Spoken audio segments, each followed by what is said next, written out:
Hey guys, how's it going? Welcome back to another episode of Overland and Chelsea with Mia, Ellie, and Matisse. Super happy to be back. We're back at our regular time today, Tuesday, 6 p.m. UK time. So thanks guys for tuning in. We'll be back at this time unless I get sick again.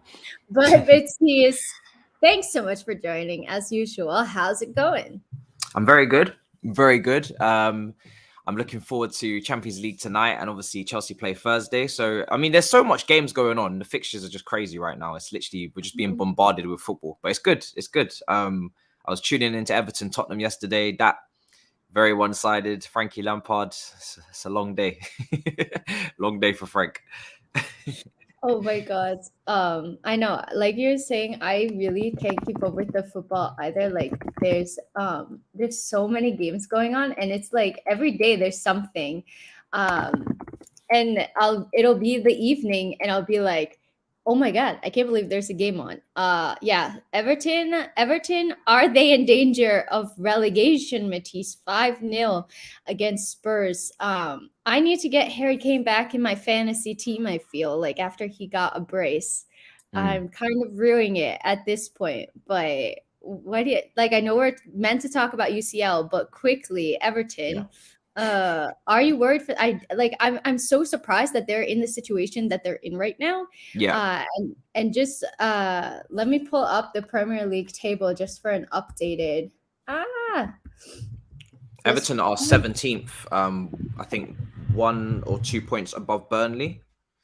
So they're really, really struggling, Everton. And you're right, I am surprised as well because their team is too good to be down there. They've got, I think their defense is a bit weak, and we saw that yesterday. With their defending was absolutely horrendous. I was doing a watch along for this on Twitch, and I wanted the game to obviously be competitive. I wanted Everton to win, but as soon as Tottenham went 3-0 up, I knew the game was over.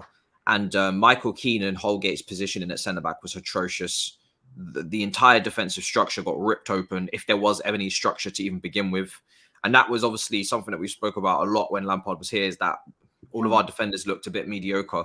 And the structure wasn't great. We was conceding a lot from open play, and Everton are just an absolute shambles defensively. In that match there that I seen, it was awful. Tottenham are not the most flattering team going forward. They've had their moments, but their form is very poor and inconsistent. Only Man City away did they win, and that's because they was mainly countering. And as soon as they play Everton now, they score 5 goals, and Everton the new Leeds. So I know, it was crazy. That's why I have Son in my fantasy team, and that's why I didn't double up, because I was like, I don't know, with Spurs, it could go either way. They could win a game or they could lose shockingly. And I didn't see them beating Everton 5-0 ever. To give you guys a look at the Premier League table right now, like Matisse said, they're in 17th, so just one spot ahead of relegation. They do only have 25 games played. Brentford, for example, have 28 games. Burnley have 26 games played. So that could be room for comfort, I guess. They have 4 losses out of their last 5 games. And just to give you an idea of their fixtures that are coming up, hold on, this is showing March. Do they not play until March? Oh wait, we're in March. Oh my God. Ellie, what happened to you, mate? What's going on over there? I thought it was February. Oh my God. It's only the 8th day, and it's like it's not even the beginning of March. That's really sad. Oh my God. Let me see. Oh my God. They play Wolves at home on Sunday, March 13th. It's almost March 13th already. And then they play Newcastle. Newcastle have 4 wins in their last 5 games. They've been on a brilliant run of form. Watford is postponed. Then they play Crystal Palace in the FA Cup quarterfinals, West Ham United, Liverpool. It's Chelsea. It's not an easy run of fixtures, and they really need to start trying to get some results. And looking at these fixtures that they have coming up, maybe they can get a point versus Wolves, maybe versus Newcastle. Those are the games that they really need to be targeting to try to win.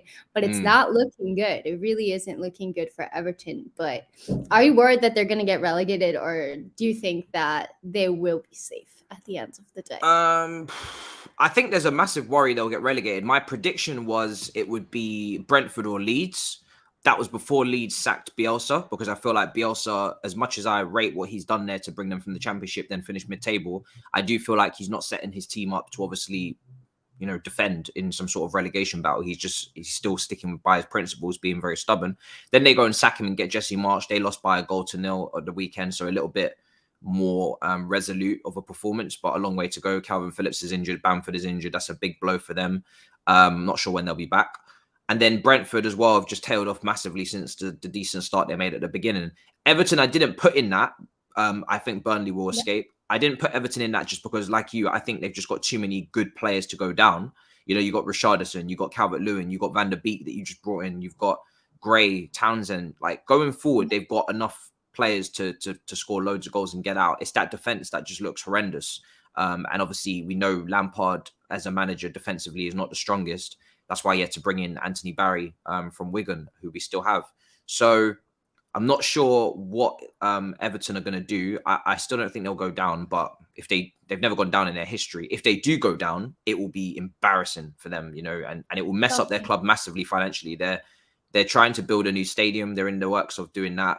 They've got a lot of very highly paid players that cost a lot of money, like Michael Keane and whatnot. And I don't think they've got relegation clauses on those players either. Like, most teams that yo-yo would have relegation clauses, or like relegation wage, packages where you'll see a natural 50-40% drop off. I don't think Everton have that in place because they've never been relegated in their history. So why would they? Yeah, massive. Like I said, they do have a couple of games in hand to turn it around. So hopefully we will see some sort of improvement. I like you, don't think that they're going to get relegated. I do think that they'll be safe, but really with the way that they've been performing, not by much. Big up to everybody in the chat. Thank you so much for joining. Really appreciate it. Yep, I am sleeping. I was like so confused. Like, why did my fixtures list jump ahead? Oh, wait, we're actually in March. So let's pivot to Champions League. That's what we're here to talk about. A lot of good games coming up. Bayern Salzburg 1-1 currently. Bayern drew at the weekend as well. But at the end of the day, even if Bayern haven't necessarily been playing like as well as they have been, I still think that they're probably going to go through. What do you think, Matisse? Yeah. I think Bayern Munich against Salzburg, as much as Salzburg put up a good fight in the first leg, obviously got the draw, you'd expect Bayern Munich to have too much quality and override them. But you never know. It's a one-off game. And Salzburg, they've always been a decent team. They've always played some decent football. I think are they part of that whole pyramid of RB Leipzig and everybody? Red Bull, Salzburg. So they've always produced good talent. That's where Erling Haaland started his Champions League career. I remember when he went to Anfield, they scored some goals there. So Salzburg have always been that quite a modern aggressive team that play decent football. And obviously Jesse Marsch has come from there. Nagelsmann came from there, I believe. Correct me if I'm wrong, chat. But so many talented players, young players, have come from that team. So they're always a problem in the Champions League. But I think you'd expect Bayern Munich to get the job done. If they don't, that's one of the biggest shock. That's probably the biggest shock you could possibly get in this round of knockouts if they don't go through. I low-key hope that it happens. Love a good underdog story. I really, really do. But if you had to give a score prediction for this match, what would you say it's going to be? I'm going to go 2-0 Bayern Munich. That's kind of like the obvious safe answer to say. I literally always say like, oh, that's a score prediction I was thinking. But I was thinking 2-0 in my head. Carlita says, I don't know, Ma. I think there will be an upset in Germany. Could be.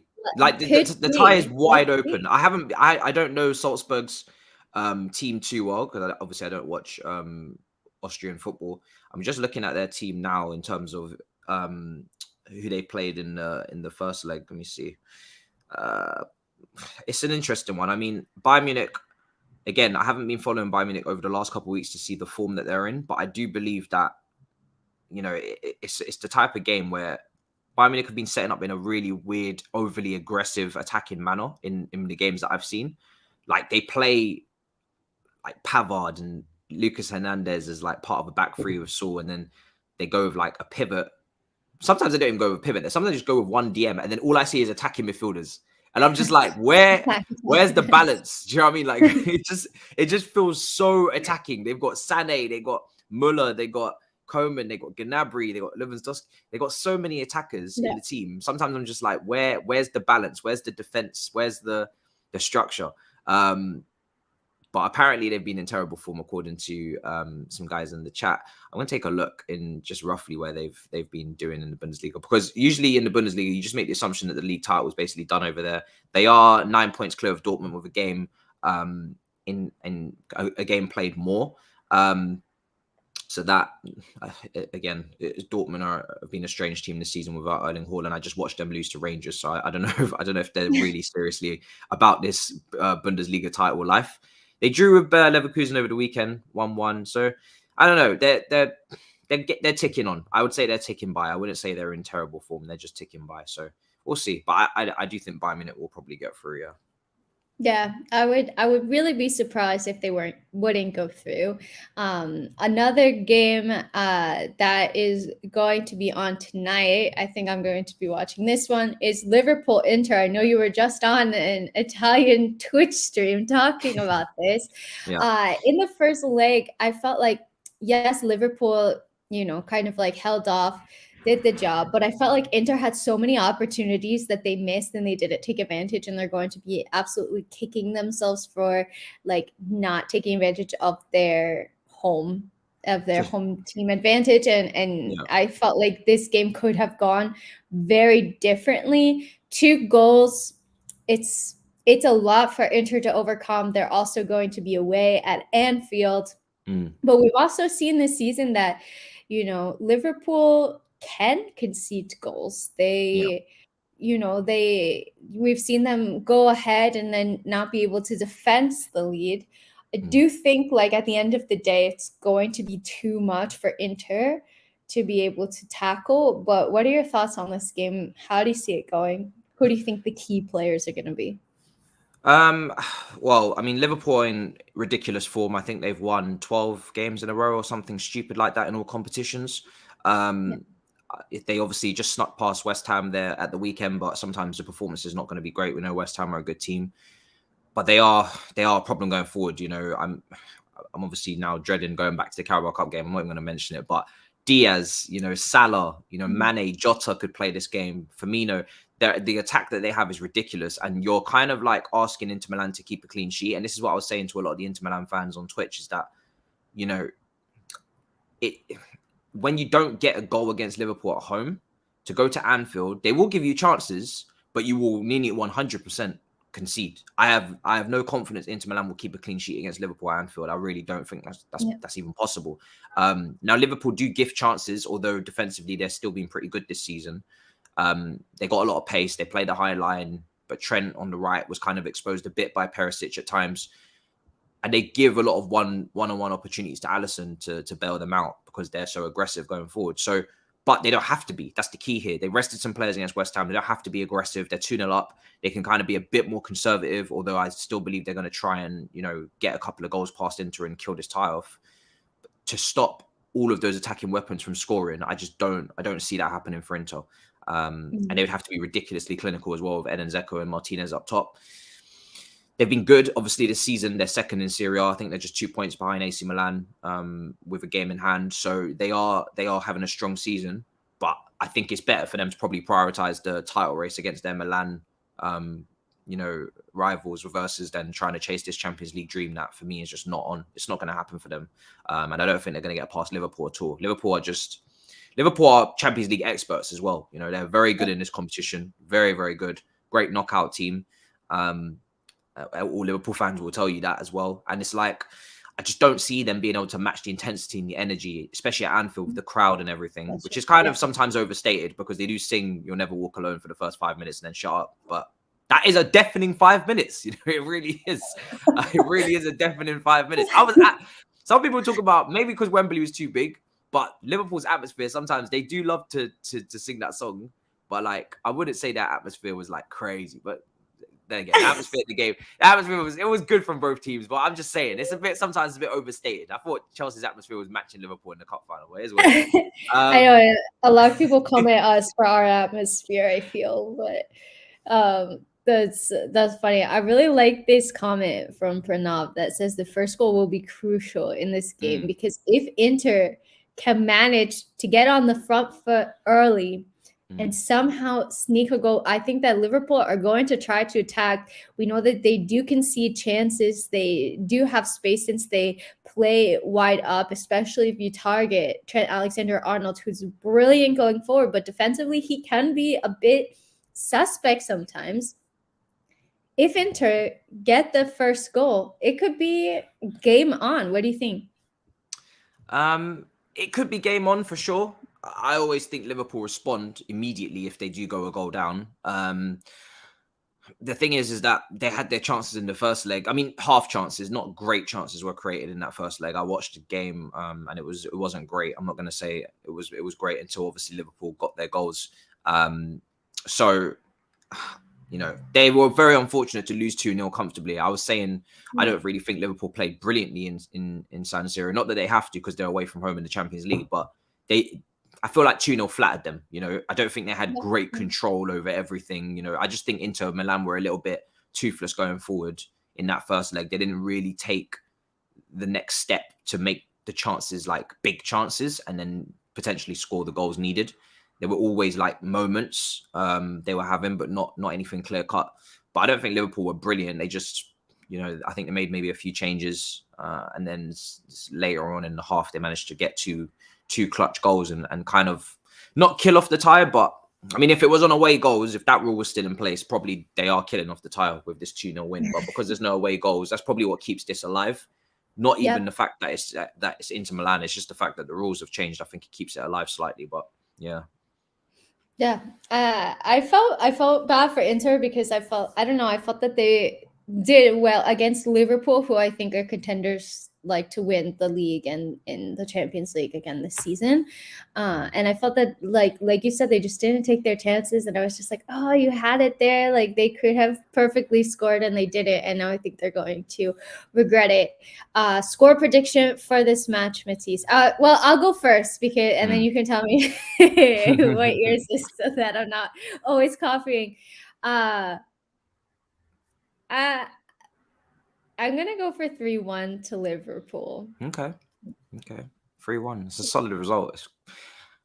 I'm going to go 3-0. I just think sometimes Liverpool at Anfield in a Champions League night, they're just built different sometimes. And if they get an early goal and they smell blood, sometimes it's not even the opposition's fault. You just nothing you can do about it. Remember when they beat Barcelona 4-0? And Salah, I don't even know if Salah was even playing that game. I can't remember. But yeah, they beat Barcelona 4-0. I don't think Salah was playing that game, and they just destroyed Liverpool. Like Wijnaldum, Origi. It wasn't the strongest team in the world, but once you've got that momentum behind you at Anfield as the home team, sometimes it just gets out of control and it just keeps going until the score is disrespectful, and that's probably potentially what could happen. But we'll see if Inter Milan can hold out. It's the 12th player. Like it really is. The atmosphere counts for a lot of it. So moving on, guys, of course, if you have any questions, feel free to ask us in the comments as well. Well, moving on, Man City Sporting. I don't know if City are going to go through. They only have 5-goal advantage at this point. I don't even know if it's worth talking about this game. I mean, they could perfectly just rest their entire team and be completely fine. 5-goal. And I love how Pep kind of like I don't know like how to say it. Like he kind of like is not serious when answering the media questions, and he's like, Sporting are a really good team. They could still be in it. They could still beat us. We have to be on our A game, and they have like 5 goals. What do you think? What's your score prediction for this one? Like, are they getting another 5? Another 5. Can we see a 10-0? Could we? No, do you know what? Probably not, because it would be silly for Pep to even play a strong team in this game. The tie's dead. You know, you beat Sporting 5-0 at their place. You don't need to play a strong team. You can throw out McAtee, the young players. You can give a game potentially to Nathan Ake. You can give a game to the backup goalkeeper. Whoever else is fit, actually. Let's take a look. But I just think if he does go and he just destroys them, you know, it's kind of like, why? Like, you're it's not like as if the Premier League isn't crucial for them right now. I think obviously after this game, they've got Crystal Palace away in the Premier League. That's a huge game, and Crystal Palace are a problem at the moment to play against. They're not easy. It's away from home at Selhurst as well, on the 14th, so it's not an easy game. So if you could rest for that, and you could potentially look after players for that, I'd assume you would. He played obviously a strong team against Manchester United at the weekend. They absolutely battered them. Not saying he has to rest everyone and not play anyone. But I would expect potentially a little bit of resting and a little bit of looking after them, rotating. And he loves to rotate anyway. You know, this is not a manager that's afraid to rotate. This is the manager that invented maybe rotating too much. So because no one can ever pick a fantasy team based on what he's going to do. Exactly. Diaz is out, you know. Sadly, Cole Palmer's out, because I think Cole Palmer would have played this game, but he looks like he's injured. Kyle Walker suspended. De Bruyne doubtful, and Ake actually is out as well. I didn't know that. In fact, he's got quite a few injuries, it would seem. Unfortunately, there. So for him, so maybe he actually won't be able to rotate too much. I mean, they've got a lot of depth, Manchester City. That's the thing. Like, even if they play their backup team, it's like still a first team. It's ridiculous. Yeah, I expect Zinchenko to play. I expect Gabriel Jesus to play. I expect Gundogan, who didn't play a full 90 at the weekend, to play Fernandinho. So at least those changes you'd expect. Sterling didn't start against Manchester United. So it would still be a strong team. I expected it maybe to have a few more players like Ake in there, and Palmer and McAtee, but some of them aren't fit, which is surprising. I didn't know that. So, but yeah, you'd still expect some rotation to be happening there. There's absolutely no need to go and embarrass Sporting in double digits. Like you said, I mean, there's no rivalry there. The tie's done. Pranav says reports suggest they only have 14 players available, which is a lot of injured players. Which is pretty surprising. I wasn't aware of that. But unless they have a Premier League PL2 or whatever league they're in terms of their under 23s, they could call up some youngsters from the academy. I do believe I don't think you have to register any academy players in the Champions League squad. Or at least I think you can call them up if you want. I'm not sure. Actually, maybe that's incorrect. Maybe that's the Premier League. I think for the Champions League, you have actually got a set 25. Yeah, I think you've got a set 25-man squad that you can't go outside of. So I'm not sure if they can even bring any random academy player through. So yeah, they maybe actually don't have any options. They've got a lot of people injured, one suspended. So there is quite a few players out. So yeah, potentially actually it's going to be difficult for them to pick a team outside of those few changes I mentioned, like Gundogan, Jesus, Fernandinho, Zinchenko, maybe the goalkeeper, and that's maybe about it. Yeah, I think like even without these changes, like they're, like you said, they don't have to go all out in this match. They already have 5-goal advantage. Like they could just be walking the ball and basically resting, and they're still going to be absolutely fine. What's your score prediction in this one? My score prediction in this one would be a 3-0 Man City win. Just very comfortable, just done, job done. Nothing too crazy, but I do believe they'll still comfortably beat them, because now that I'm hearing all these injuries and suspensions, you know, they're still going to put out a very strong team. So yeah. I'm between like a 2-0 and a 3-0, and I was thinking 3-0, but maybe I'll say 2-0 just to be different. So we have different predictions. And then going into the game of like arguably of the entire round of 16, Real Madrid versus PSG. I was really excited for the first leg, and I felt like it didn't live up to expectations. But I think like this leg, and I think that's because Real Madrid were really playing for the draw in that match. Like they were just trying to get the draw, like away goals don't matter, and then win it at the Bernabeu. They now have, they're down by 1 goal, but they have that hometown advantage, 80,000 capacity. I think Spain is at full capacity now in terms of stadiums as well. Yeah. Pretty sure they're at full capacity like recently. Like it hasn't been so long since it's been full capacity. I'm not sure. It might even be the first time, I'm not sure, guys, that the Bernabeu has been like booming. Yeah. When I went to the Wanda Metropolitano, it did seem pretty full capacity, to be honest. But how do you see this game going? Obviously, both sides have injuries. Casemiro and Mendy are suspended. Cruz is potentially injured. I saw that. I made a video. Mbappe was injured. Now I've seen on Twitter he's apparently back in training and trying to get back for this game. But even if he's injured, maybe he doesn't start. Like break down this game. How do you see it going? I watched this game as well a couple of weeks ago, and I mean, first of all, I think no Casemiro, no Kroos is a big loss, of course.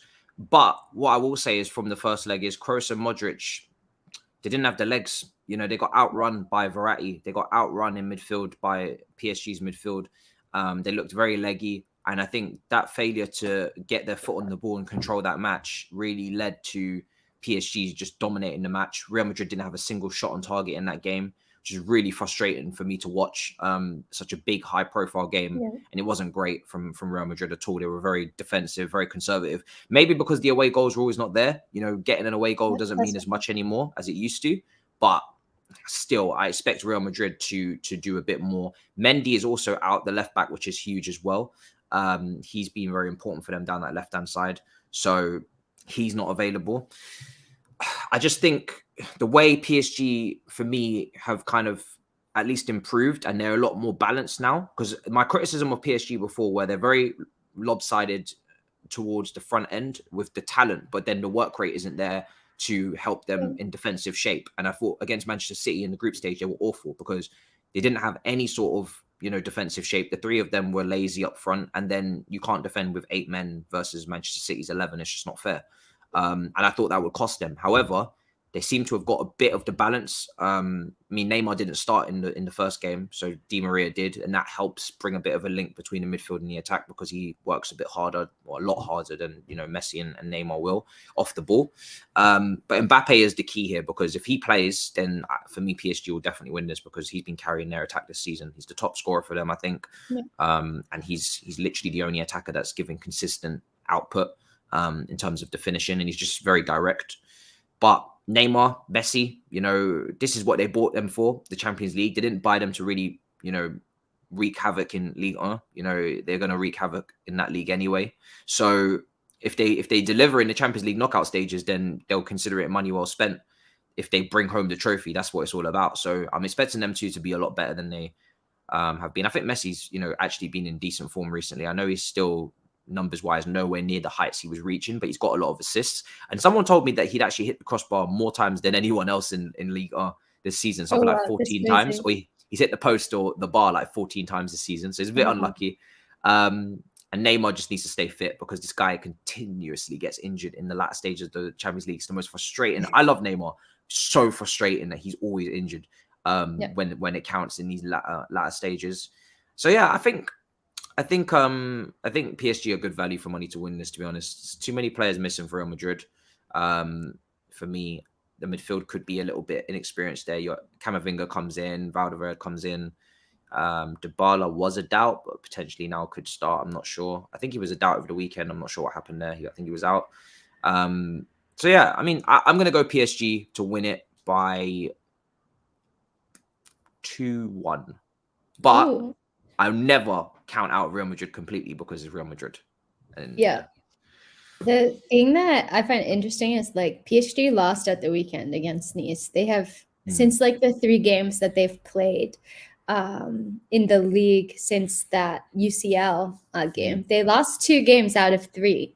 And Real Madrid, on the other hand, are in better form. They've won all of their last 3 games. Potentially having Valverde in that midfield instead of Cruz could be a blessing, because I feel like he's going to run more, he's going to cover more. And as good as Toni Kroos is, I just feel like maybe like you need somebody who has more legs and is going to have like more of an ability to try to like chase the ball and close down spaces and just be like a nuisance for the opposition, and really tried to shut down Verratti, because like you said, like Verratti absolutely ran that midfield in the first leg, and that's going to be something that they're looking to do, that Real Madrid are going to hopefully learn from and look to combat in the second leg. And I think a lot of it comes down also to Karim Benzema. 3 goals and 3 assists in his last 3 games. He was playing kind of through injury in the first leg. Now he's back to his best, to full fitness. So I think like that's going to be a massive boost for them. And like you said, the left back position. Probably Nacho out there. Yeah, Nacho fill in. You could even have David Alaba fill in there and have Nacho cover center back as well. Nacho's like pretty versatile, I think. But not having Mendy is going to be a massive miss for them. I don't think that we're going to see Marcelo. I saw a couple of predicted lineups with Marcelo in it.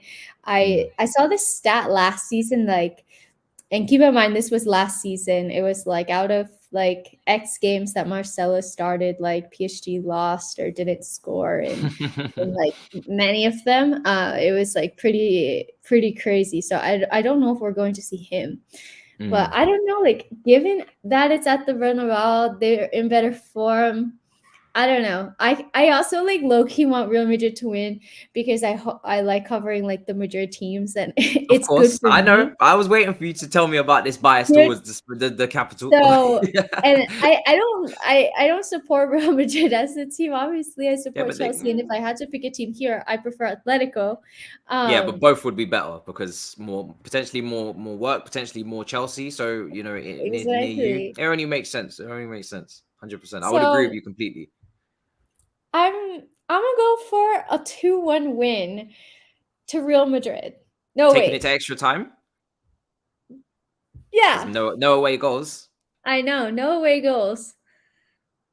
If this goes to extra time, do you know actually? So if this goes to extra time, usually I would say Real Madrid could get leggy because of the midfield. But now that Kroos isn't there, and it will maybe just be Modric, Camavinga and Valderrad are younger, so maybe it's a little bit more even. Yeah, maybe. Does it go to penalties after? Extra time? It could go to penalties. Yeah, could easily. I really just prefer the away goals. Like trust me, I am not a fan of this whole no away goals thing. I think the away goals rule was great, because it told the away teams, when you come to the hostile atmosphere of a European heavy hitter, you go out there and express yourself, be as attacking as possible, give us a great game, and we're going to reward you for it slightly with an away goal advantage. We're going to reward you for being brave away from home against a potential European super heavyweight. And now that rule is not there, I just think it makes the away team more cautious if the game is tight. Obviously, if you're City and you go to Sport and you're just going to just trash them regardless, but you don't really care what's going on. But from what I saw from Real Madrid, and even Liverpool at Inter Milan, I know they won 2-0, but like I said, for most of that game, they weren't great. You know, it's only the last 10 minutes, 15 minutes, they started putting the ball in the back of net, maybe some substitutions, but I don't know. I did prefer the away goal rule personally. I think that's exactly why Real Madrid didn't play so well, arguably, in the first leg, because they were playing for the draw. And that's something that Real Madrid don't usually do. They don't play for the draw. They play for the win. But they said, oh, there's no away goal, so let's just try to keep a clean sheet. Maybe we can catch them out. And then we'll play at home and have the advantage, and it's just one game instead of two, essentially. I do real quick want to acknowledge this super chat. Thank you so much. Really appreciate it. Yeah, they are missing Casemiro. That's going to be a massive miss. They have like two players that could be suspended through yellow cards, Casemiro and Mendy, and they both got yellow cards in the first leg. And yeah, I think Cruz is training, but will also likely be injured. But like I said, this could potentially be an advantage if you have like somebody younger filling in and maybe like running around more, because we know that PSG are going to try to win that midfield and their attack is phenomenal as well. So maybe that could be a blessing in disguise for Real Madrid. David says, I hope they don't sit back like they did in the first leg. They can't afford to sit back. Like they really can't, because they're already a goal down. Like they must go out and at least score one goal, at least. So I really think that Real Madrid are going to try to come out on the front foot. What about you, Matisse? I think they will. Yeah, it's Real Madrid. They got a lot of pedigree in this competition. They're pretty comfortable at the top of La Liga, with Sevilla in second. So why not try and do the double, right? Try and win both competitions. That would be ridiculous season from them and Ancelotti, even though I think from what I hear, a lot of Real Madrid fans are not too keen on Ancelotti, which is crazy because he's top of the league, but I don't follow them every week to know why they're disgruntled. So yeah, I think for Real Madrid, you've got to go out there and you've got to do the complete opposite of what you did in the Parc des Princes, which is kind of be very uncharacteristically negative and conservative for no reason, really. I mean, of course, for me, they got overran anyway because of the age in midfield, and Verratti was brilliant in that game. Mbappe was brilliant as well. This is what happens when you've got top class players on the pitch. Some of them turn up and it could be a long day. But I didn't expect them to have 0 shots on target. That's something I just don't expect from Real Madrid, regardless of how well anybody's playing. So they need to correct that. And the only way for them to win this game is to be aggressive. But they need to be careful because Mbappe on the break will be a problem for them. I remember when Mbappe scored at the Nou Camp, I think last season, he had a great game out there. And a lot of those were on the counter. So they do need to be careful about that, Real Madrid, because Mbappe is very quick on the break. And obviously Messi and Neymar have the vision to pick him out in behind as well. So does Verratti. And they've got more than enough players behind the ball as well to do a job. Nuno Mendes is a player I want to give a quick shout to because he's very good at left back. I think he's on loan at the moment from Sporting. They haven't made the deal permanent yet, but he is one hell of a left back from what I've seen in the games he's played. Very, very, very, very talented young player. Probably better than Hakimi for me this season for PSG. I think Nuno Mendes has been much more exciting to watch down that side than Hakimi from the games I've watched. Obviously, Marquinhos is ridiculous. He's a great centre-back. So they're a very good team, PSG. They're not going to be easy to get past. And I think this plays into their hands because, you know, now that they're 1-0 up, they can afford to just manage the situation and they can hit, you know, Real Madrid on the break. So, yeah. Yep. I'm really excited for this game. Yeah, I hope it doesn't disappoint. I really hope so. Like, I have such high hopes. I was getting so excited, like, in the first, like, hearing the music. I was like, the champions, or whatever. And I was like, I just love football so much. And then it was, like, nothing, and I was falling asleep by the end of it. Weaknesses. Pasal Mundo said, any Ellie coverage at the Bernabeu? I don't think so. Reason being, like, actually the weather in Madrid is really crap. The past couple of weeks, it's like it was so nice, and now it's just expected to rain every single day. And I'm committed by going out to the Bernabeu, which is pretty far from my apartment. It's I don't know. It's at least an hour on public transport. In the rain, I don't know. Maybe if they win, I'll do something and like interview fans. But before the game, I definitely don't have enough time to do it because it's too far away. But I'd love to. And as you guys know, me being in Madrid, I always try to bring you as much coverage from the Madrid teams, especially in the Champions League, and do like special content with that. So yeah, if there's anything you guys want to see, let me know. I like translating newspapers here and stuff like that, and I really hope that both Madrid teams go through. Like they're both in pretty rough positions right now. Atletico 1-1. I was so annoyed about that result as well. So let's see if they can both go through and I can continue that. SG says, I expect Real Madrid to play very differently tomorrow. Amin says, do you think Hazard will play in this game? No, I don't. I was talking to my friend Rodrigo, who's a Real Madrid fan, and he says that Hazard is not even like second choice at this point. Like he's really dropped in the pecking order. It's really sad. Maybe we'll see him off of the bench, but definitely isn't going to be starting this match. Definitely not. I feel so bad for him. Like I love the guy to death, and I don't know. The grass isn't always greener, Matisse. No, it's not. It really isn't. But too little, too late. Sadly.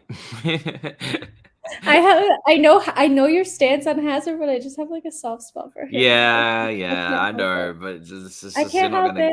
You ain't gonna get it from me. Oh, I don't blame you, but it's just not gonna happen with me. I'm very happy with his Chelsea career. Like I don't really need to see any more from him at Chelsea, which sounds crazy, but I was just very happy with everything that he did at Chelsea. He won everything he needed to win, apart from the Champions League. And yeah, it's I don't want to see him come back and be anywhere near what he was. It's just going to be just sad. Maybe it could be like a Coutinho situation where he like returns to the Premier League. I've seen a lot of people do this. Yeah. I've seen a lot of people say this. Yeah. I just like thinking of any argument that I can. I mean, Aston Villa are mid-table and we're trying to win a Premier League. There's a big difference I know. between the impact needed here. I know. I see him. Maybe he goes to Newcastle. Actually, him and I'd actually love to see him at Newcastle. That'd be very interesting. With my heart would break playing against Newcastle are not a rival. That'd be fine. I know, but like the 2 times a year that we would play against them. So. No, that'd be fine. I'd love to see him at Newcastle. Him and St. Maximum. Some ballers. Yeah, it's fine. Definitely. Did you see that Newcastle apparently are like trying to go after Rudiger now? Yeah, I don't believe that. Rudiger won't go to Newcastle. He's one of the best. He's one of the best defenders in the world. It makes absolutely no sense for him to then go to Newcastle afterwards. Like, if he's not going Real Madrid or he's not going Bayern Munich, then I think he'll end up staying here. I hope that he stays because I think Christensen and Aspie are on their way out. Yeah. Getting back to the chat, Tiz says, "What would you say is PSG's weakness? That Real can exploit, or will the Real can exploit? That Real can exploit? Well, in terms of weaknesses, it's difficult. Maybe Hakimi a little bit down that right hand side defensively. He's more traditionally a wing back. He's always been a wing back for me. Right back defensively, he's not the greatest. I think that's potentially an area where you'd expect Vinicius to do something up against Hakimi defensively. If they're going to stand a chance, he has to have a great game. Vinicius, obviously Benzema as well. So yeah, I mean, that's where I would look at is Hakimi down the right, who's really attacking and not traditionally a defensive right back. That's probably the area. For me, Nuno Mendes is just very physically and defensively assured. And on top of that as well, I think Real Madrid's right-hand side of their attack is a lot weaker than their left. With Asensio versus Vinicius. Vinicius obviously been a lot better. But Asensio, I think, did score over the weekend as well for Real Madrid. But I think Asensio will play on that right-hand side over Hazard and Rodrigo.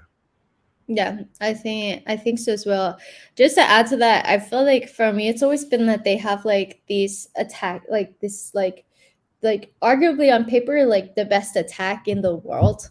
Like you have all of these superstars, but like I still don't know like how they necessarily, and I don't watch PSG week in, week out, but how they necessarily like play together, because I feel like almost too many cooks in the kitchen. Like they all want to save the day. They all want to be the one to score.